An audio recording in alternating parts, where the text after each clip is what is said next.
오늘 하나님 말씀은 구약 성경 호세아서 제6장입니다. 호세아 제6장은 구약 성경 1261페이지가 되겠습니다. 1261페이지 호세아 6장 1절부터 3절까지 제가 봉독해 드립니다. 오라 우리가 여호와께로 돌아가자. 여호와께서 우리를 찢으셨으나 도로 낫게 하실 것이요 우리를 치셨으나 싸매어 주실 것임이라. 여호와께서 이틀 후에 우리를 살리시며 셋째 날에 우리를 일으키시리니 우리가 그의 앞에서 살리라. 그러므로 우리가 여호와를 알자. 힘써 여호와를 알자. 그의 나타나심은 새벽빛같이 어김없나니 비와 같이 땅을 적시는 늦은 비와 같이 우리에게 임하시리라 하니라. 아멘. 사랑과 축복의 메시지 나눕니다. 사랑과 축복합니다. 사랑과 축복합니다. 감사합니다.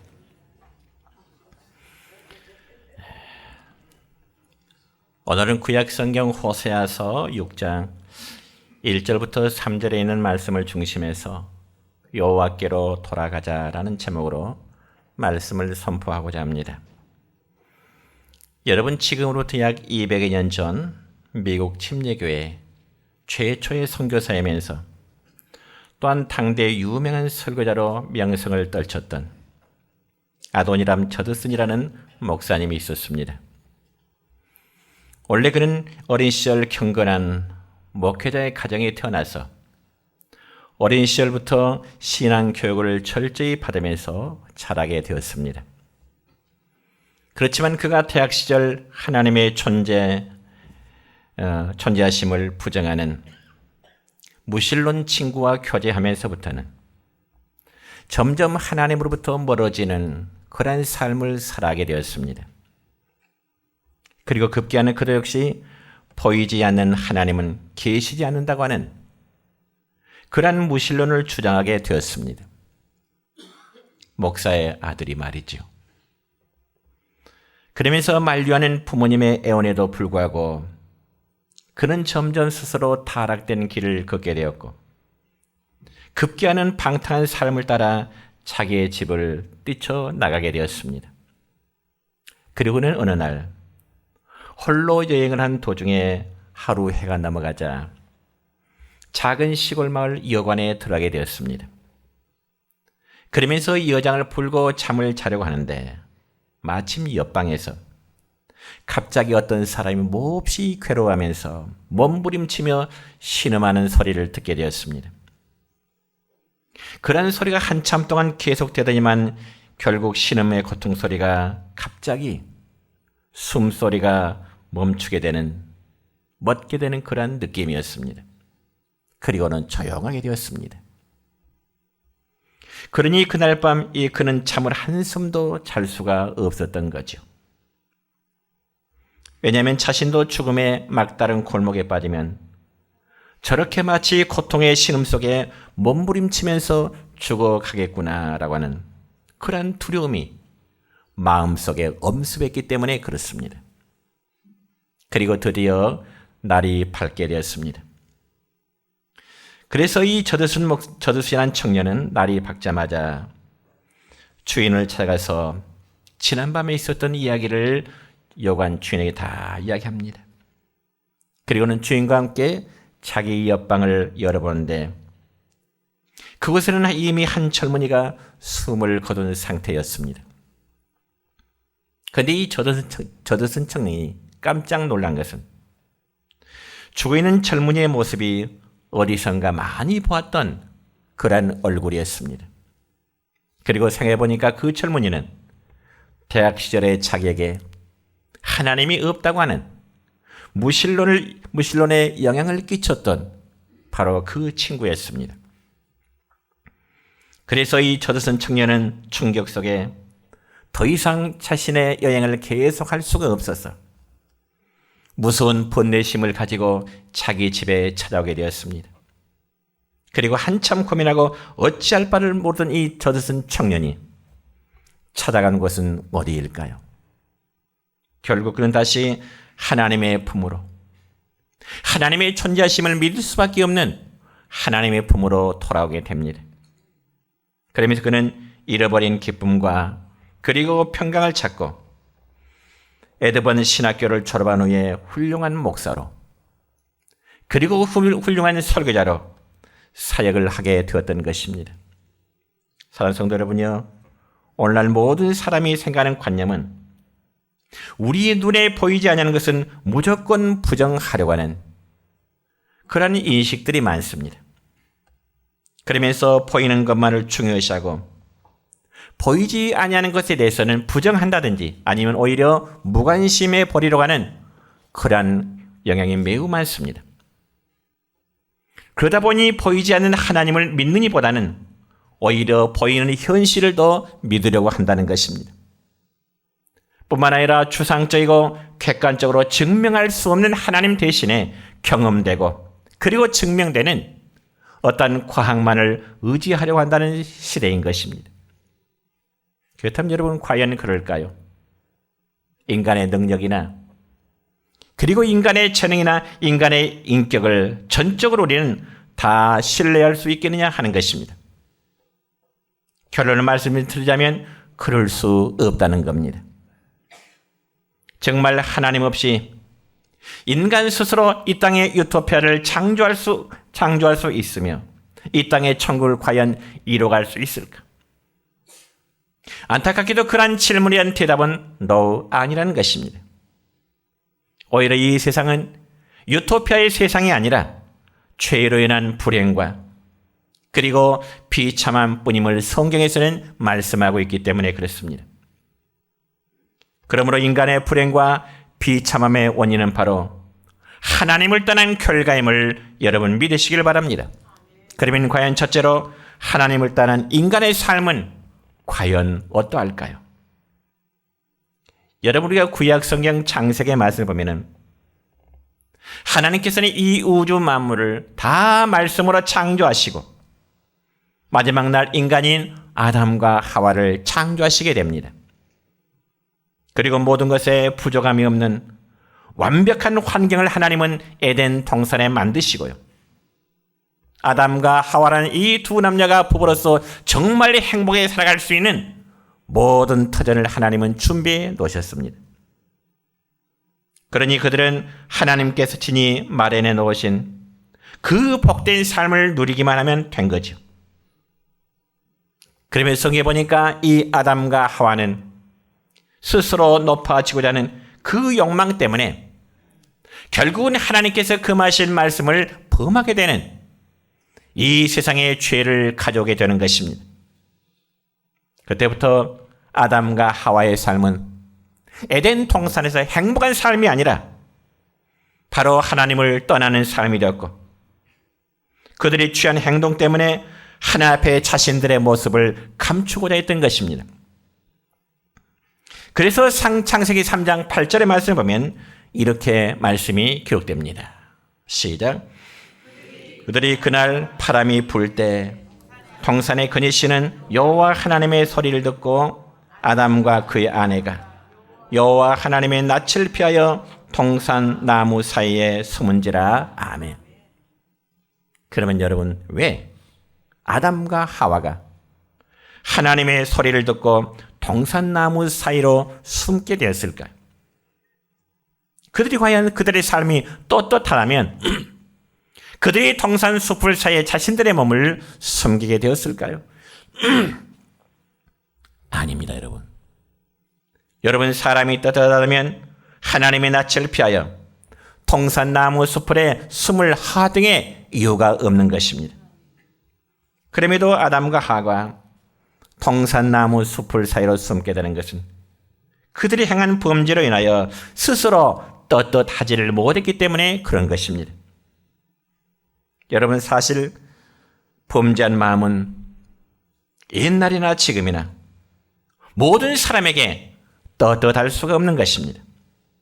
왜냐하면 우리 안에는 하나님께서 양심이라는 법을 주셨기 때문에 그렇습니다. 성문화된 하나님의 말씀 이전에 하나님은 인간을 창조하신 이후에 우리의 마음속에 양심이라는 법을 주셨다는 거죠.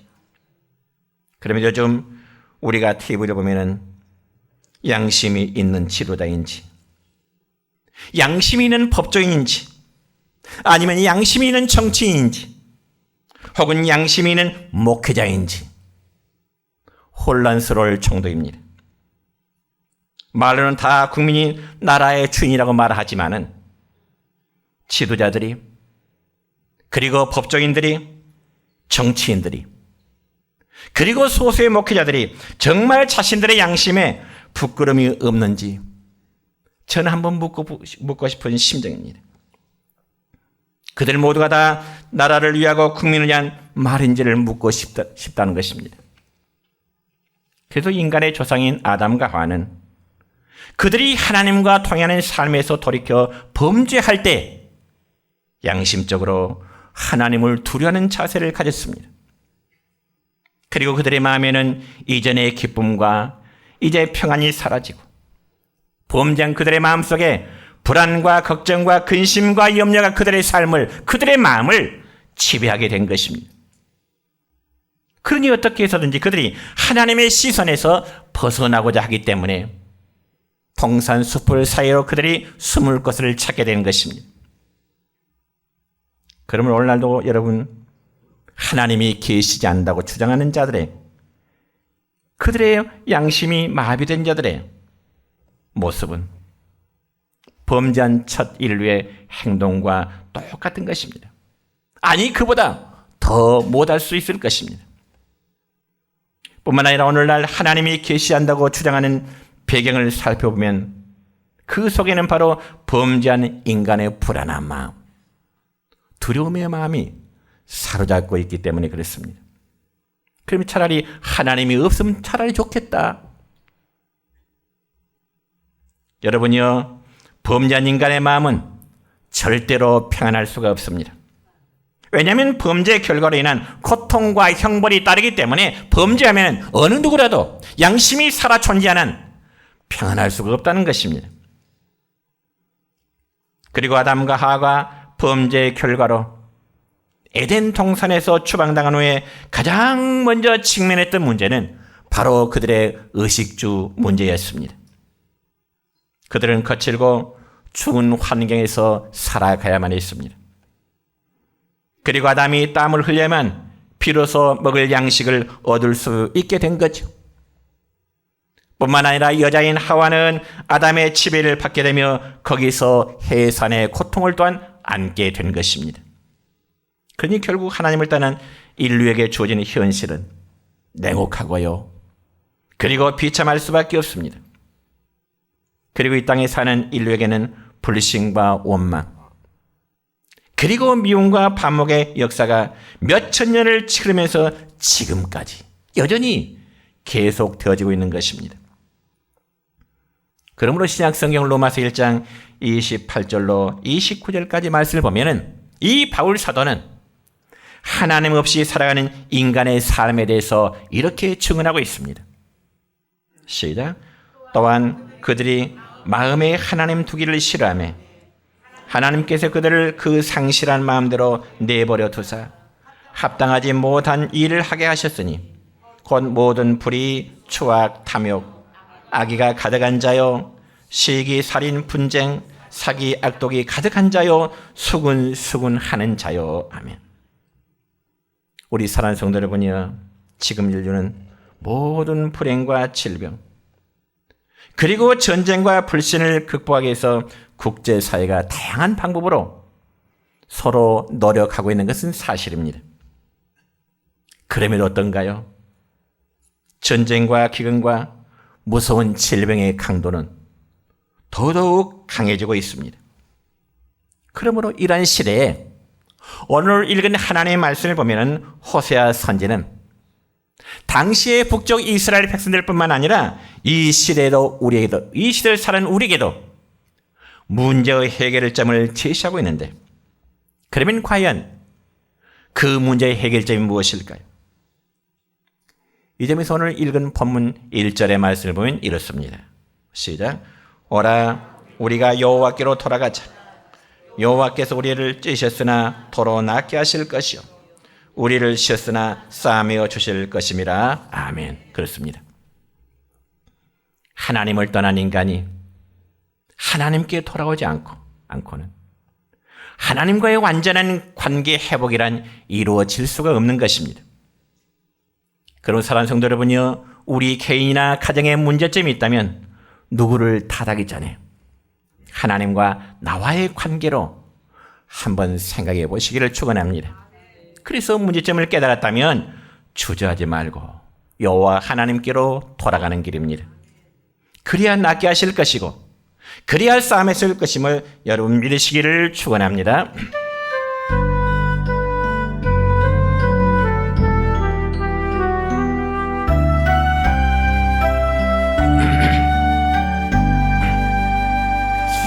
하나님의 사랑을 사모하는 자, 하나님의 평안을 바라보는 너의 모든 것 창조하신 우리 주님이 너를 얼마나 사랑하시는지 하나님께 찬양과 경배하는 하나님의 선하심을 닮아가는 자, 너의 모든 것 창조하신 우리 주님이 너를 자녀 삼으셨네.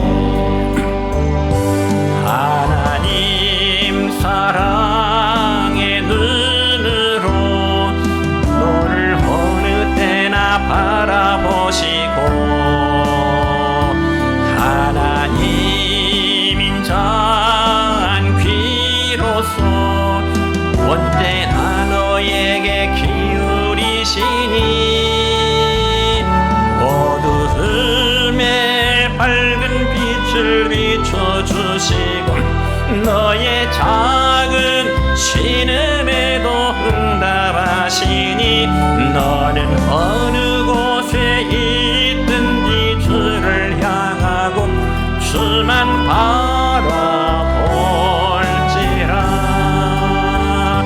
하나님 사랑의 눈으로 너를 어느 때나 바라보시고 하나님 인자한 귀로서 언제나 너에게 기울이시니 어두움에 밝은 빛을 비춰주시고 너의 작은 신음에도 응답하시니 너는 어느 곳에 있든지 주를 향하고 주만 바라볼지라. 주만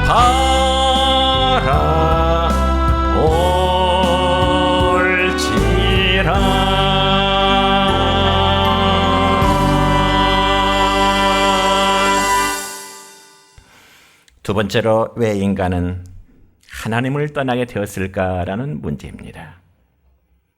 여러분 지금부터 약 2025년 전, 그러니까 2000년 6월 26일 미국에서는 인간 유전자 지도라는 발표가 있었습니다. 인간 유전자 지도라는 것은 우리 몸에 약 30억 개가 넘는 인간의 유전자가 있는데 그 중에 약 97%를 해독할 수 있다는 것입니다.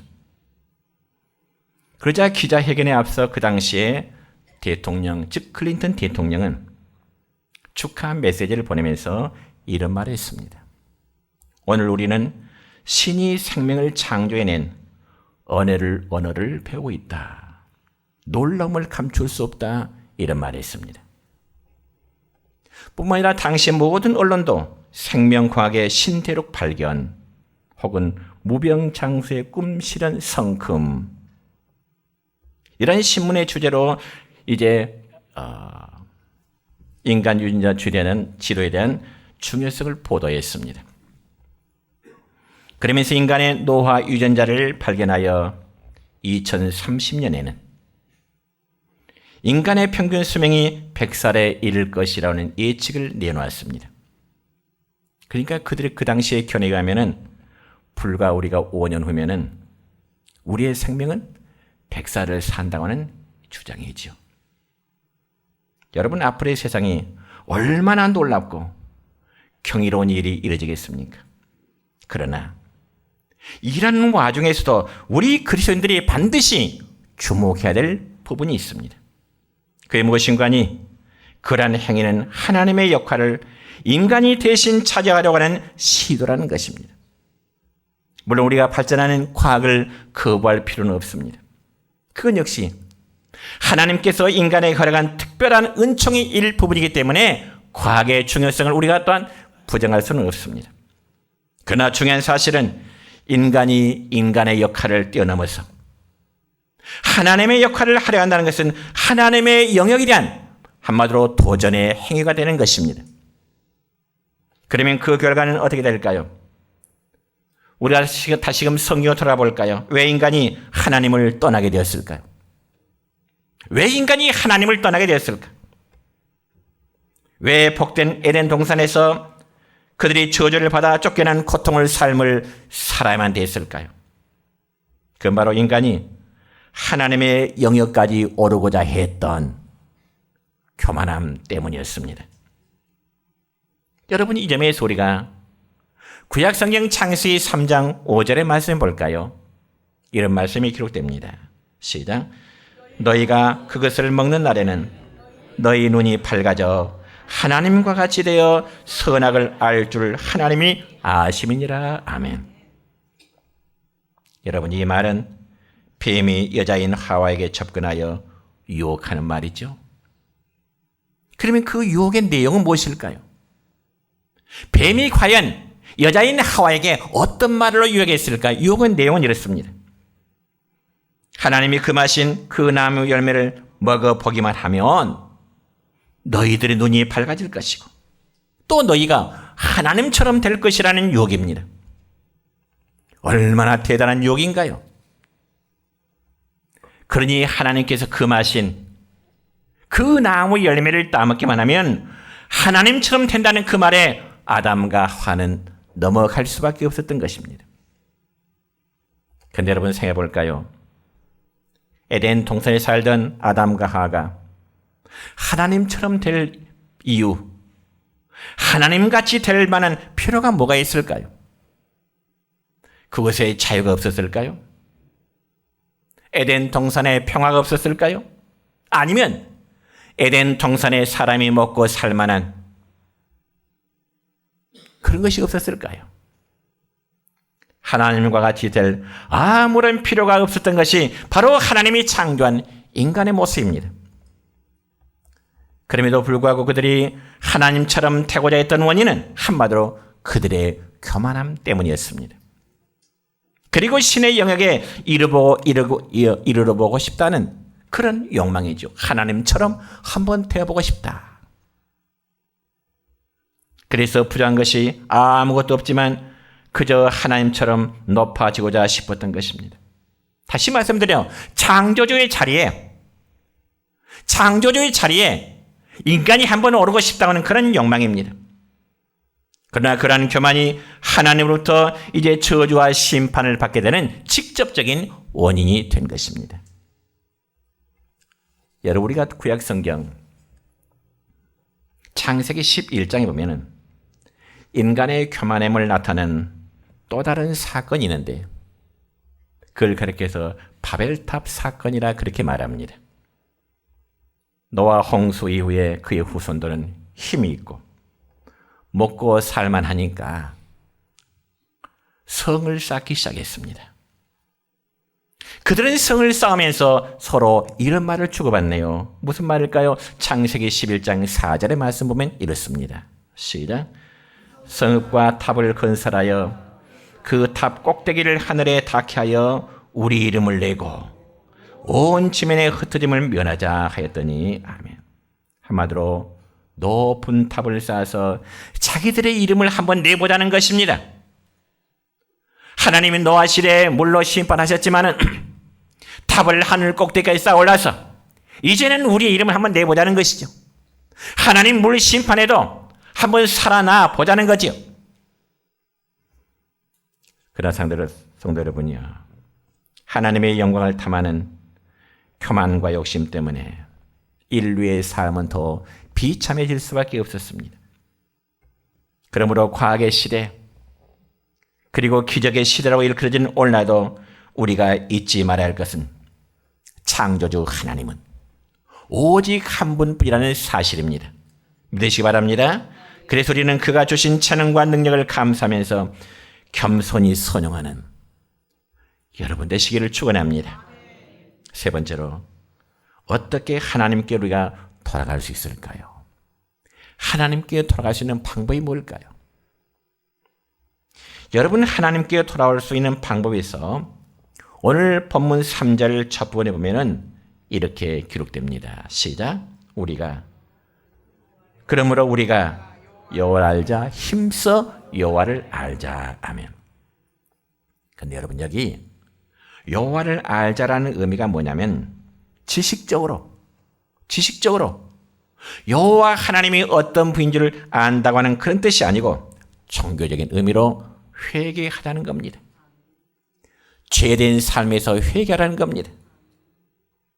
그래서 호세아 선지자가 이스라엘 백성들에게 여호와를 알라고 호소하는 것은 그들로 하여금 더 이상 우상 숭배와 배교된 삶으로부터 삶을 돌아서라는 것입니다. 또한 오늘 우리는 하나님의 말씀을 순종하고 그를 진심이 이제 사랑하라는 뜻입니다. 이것이 바로 하나님께로 돌아오는 방법입니다. 특히 우리가 너무나 잘 아는 말씀 가운데 신약성경 누가복음 15장의 말씀 보면 예수님께서는 아버지의 품을 떠난 둘째 아들의 이야기를 비유로 하신 적이 있습니다. 이를 우리는 통상 탕자의 비유라 그렇게 이해를 하고 있습니다.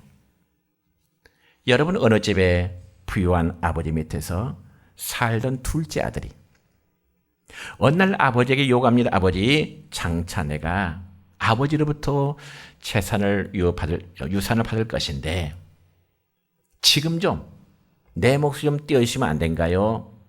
둘째 아들이 아버지에게 자기 몫의 유산을 요청했습니다. 그러나 그런 행위는 아버지 앞에서 어때요? 상당히 무리한 행동이죠.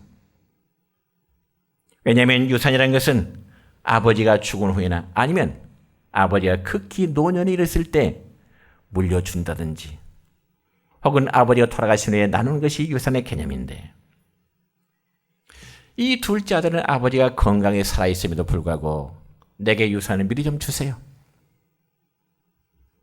그럼에도 아버지는 둘째 아들의 요구대로 그의 몫의 재산을 떼어줬습니다. 그러자 그 아들은 아버지로부터 물려받은 재산의 일부를 가지고 먼 나라로 가게 되었습니다. 아마 둘째 아들의 생각 속으로는 아버지를 떠나서 좀 자유롭게 살고 뭔가 자기가 이제 사업을 해서 많은 돈을 벌고 싶어하는 그런 욕망과 기대가 컸을 것입니다. 그리고 그곳에서 그는 자신만의 자유를 마음껏 누리면서 살 수 있으라는 기대였습니다. 그러면서 이 둘째 아들은 아버지의 품을 떠나고 받은 그 유산을 가지고 한마디로 방탕한 삶을 살게 됩니다. 그리고 자신을 통제하지 못하고 세상의 즐거움과 세상의 쾌감에 빠져들게 되었습니다. 그러니 아버지로부터 물려받은 재산은 얼마 가지 않아서 창기들과 함께 다 날아가 버리게 됐습니다. 결국 둘째 아들은 거지 신세가 되고야 만 것입니다. 그리고 설상가상으로 그 나라의 흉년까지 들게 됩니다. 그러니 그는 굶주림에 지쳐 돼지가 먹는 먹이로 자신의 배를 채우고자 했지만 성경에 보니까 그것조차도 자신의 배를 채울 수가 없었다고 기록되어 있습니다. 사랑하는 성도 여러분요, 가난한 사람이 흉년을 이길 수는 있지만 부자가 가난한 생활을 한다는 것은 어쩌면 죽기보다 더 어려울 것입니다. 더구나 얼마까지만 해도 큰 소리치고 살던 사람이 어느 순간에 알거지가 되었으니 그 신세가 여러분 얼마나 처량합니까? 그러나 그때 그 머리에 맴도는 생각은 단 한 가지입니다. 그게 뭘까요? 자신은 아버지의 집의 모습입니다. 자신의 집, 아버지 집에는 비록 자신은 가난해도 아버지는 여전히 부자라는 사실입니다. 자신에게는 먹을 것이 없지만 아버지 집에는 하인들도 잘 먹고 잘 입고 배부르게 일하고 있다는 사실입니다. 그래서 둘째 아들은 아버지의 모습에서 여러 날 동안에 많은 고민을 했을 것입니다. 자신이 다시금 사는 길은 아버지의 집으로 돌아가는 길밖에 없다는 사실. 그러나 자신이 없습니다. 아버지 앞에 면목이 없어요. 그렇지만 아버지 집으로 돌아가지 않으면 당장 굶어 죽게 되는데 고민이 무엇이고 체면이 무엇이겠습니까? 그리고 자존심이 뭐가 되겠어요? 용기를 내서 아버지께로 돌아갈 때 100배 사죄하는 수밖에 없습니다. 그래서 둘째 아들은 무거운 이제 발걸음이지만은 아버지의 집을 향해 됩니다. 그리고 아버지 앞에 엎드려서 사죄하는데 누가복음 15장 18절로 19절의 말씀 볼까요? 이렇습니다. 시작. 내가 일어나 아버지께 가서 이르기를 아버지 내가 하늘과 아버지께 죄를 지었사오니 지금부터는 아버지 아들이라 일컬음을 감당하지 못하겠나이다. 나를 품꾼의 하나로 보소서. 그렇습니다. 그럼 여러분 아버지 앞에 엎드린 그 아들은 어떤 아들일까요? 아버지의 가슴에 못을 받고 나간 아들입니다. 그리고 나서 모든 재산을 허랑방탕에 다 날려버린 아들입니다. 한마디로 불효막심한 아들이죠. 그런데 그런 아들을 보자마자 아버지는 단숨에 달려나가서 그의 목을 안고 입을 맞추며 둘째 아들을 기쁨으로 환영해야 됩니다. 그러면서 제일 좋은 옷을 입히고 손에 가락지를 끼워주고 발에 좋은 신을 신겨줍니다. 그것도 모자라서 살찐 송아지를 잡아서 모든 이웃 사람들을 불러서 우리 한번 잔치하자. 나는 잃어버렸던 내 아들을 내가 다시금 얻었노라. 그렇다면 사랑하는 성도 여러분요, 과연 이 이야기 속의 탕자는 오늘날 누구를 가리키는 말일까요? 오늘의 탕자는 하나님 아버지의 품을 떠나 나 혼자 힘으로 한번 잘 살아보겠다고 하는 인간의 모습입니다. 쾌락을 즐기고 그리고 유흥을 즐기면서 사는 인간. 물론 그 순간에는 정말 행복함처럼 느껴질 것입니다. 그러나 그것은 잠깐뿐입니다. 언젠가 이러한 삶은 황폐해지고 비참할 때가 온다는 결론입니다. 그러므로 주님 말씀하십니다. 최후의 심판이 임하기 전에 모든 인류는 하나님께 돌아와야 한다는 자입니다. 하나님 없이 살려겠던 모든 교만과 자만을 버리고 겸손히 나오라는 것입니다. 이것이 내가 살고 내 가족이 살고 내 사회가 살고 인류가 사는 길임을 믿으시기 축원합니다. 자, 오늘 말씀했습니다. 하나님은 우리가 비록 연약하여 범죄하였을지라도 되돌아오기를 기다리시는 아버지십니다. 믿습니까? 네. 우리가 하나님을 떠났어도 하나님은 우리를 기다리고 계십니다. 우리가 하나님을 잊어버렸어도 하나님 결코 당신의 택한 백성을 잊어버리질 않습니다. 기다리십니다. 돌아오는 자를 반가워하십니다. 그러한 하나님의 은혜와 사랑이 성도 여러분에게 충만하시기를 우리 주님의 이름으로 축원합니다.